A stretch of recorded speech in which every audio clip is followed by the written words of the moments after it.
పాకిస్తాన్ భారతదేశంపై కన్నెత్తి చూస్తే సహించేది లేదన్న సంకేతాలు భారత సైనికులు ఇచ్చారన్నారు బీజేపీ నేతలు.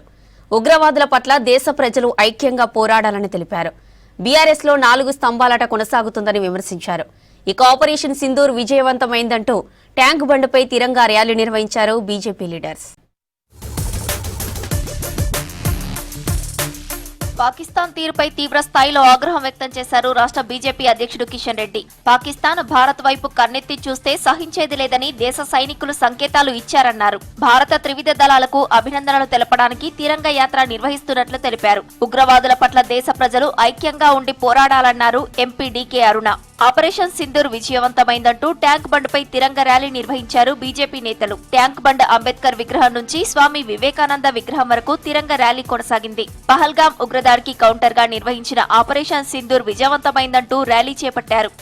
మనమందరం కూడా భవిష్యత్తులో ఏ రకమైనటువంటి ప్రధానమంత్రి గారు మన సైనికులు గాని ఏ పిలుపిచ్చినప్పుడు కూడా మన భాగ్యనగరము ఎప్పుడు ముందుండాలి. ఏ సమస్య వచ్చినా, దేశానికి ఏ కష్టం వచ్చినా, దేశానికి ఏ ఇబ్బంది వచ్చినా భాగ్యనగర్ ప్రజలందరూ ముందుండి దేశం కోసం మేము సైతం, సైనికుల కోసం నేను సైతం అనే విధంగా మనమందరం ముందుకు రావాలని చెప్పి ఈ సందర్భంగా కోరుకుంటూ, ఈ తిరంగ యాత్ర ద్వారా ప్రతి ఒక్కరు, భారతదేశంలో ఉన్న ప్రతి ఒక్కరు ఐక్యతతోన ఇటువంటి దుర్మార్గులను, దుండగులను, ఉగ్రవాదులను మా దేశం మీద కన్నెత్తి చూస్తే మీ మొదలని బిడ్డ మీరు మిమ్మల్ని ఈ మిగిలిచ్చే ప్రశ్నని జాగ్రత్త అనేటటువంటి సంకేతాన్ని మన జరిగినటువంటి ఆపరేషన్ సింధూర్ ద్వారా తెలియజేసా ఉన్నారు మన ప్రధాని నరేంద్ర మోదీ గారు, మన సైనికులు. బీఆర్ఎస్ లో జరుగుతున్న 4 స్తంభాలాటలో హరీష్ రావు, కవితకు సీఎం రేవంత్ రెడ్డి సహకరిస్తున్నారని అన్నారు బీజేఎల్పీ నేత ఏరేటి మహేశ్వర్ రెడ్డి. కేసీఆర్ అంతఃపురంలో అలజడి జరుగుతోందని బీజేపీ స్టేట్ ఆఫీస్ లో జరిపిన చిట్ చాట్ లో తెలిపారు.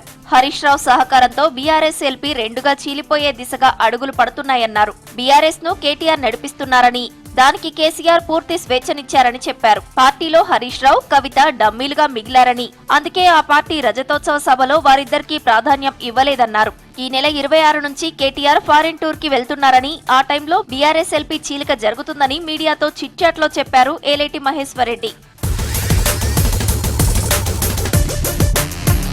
రాష్ట్రంలో ఆదివాసీలు, గిరిజనులకు కేంద్ర ప్రభుత్వం దాదాపు 300 కోట్లు విడుదల చేసిందన్నారు ఎంపీ నగేష్.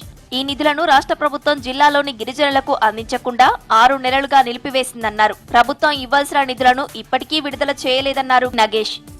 5-6 నెలల నుంచి కూడా దాదాపుగా 300 కోట్ల రూపాయలు ఈరోజు కేంద్ర ప్రభుత్వం రాష్ట్రానికి పంపిస్తే రాష్ట్ర ప్రభుత్వం తన దగ్గర పెట్టుకొని, లేకపోతే ఈ గిరిజనులకు సంబంధించినటువంటి నిధులన్నీ వారికి సంబంధించినటువంటి కార్యక్రమాలకి వాడుకుంటున్నారేమో అని చెప్పేసి మాకు అనుమానం ఉంది. తప్పకుండా అదే జరుగుతా ఉన్నది.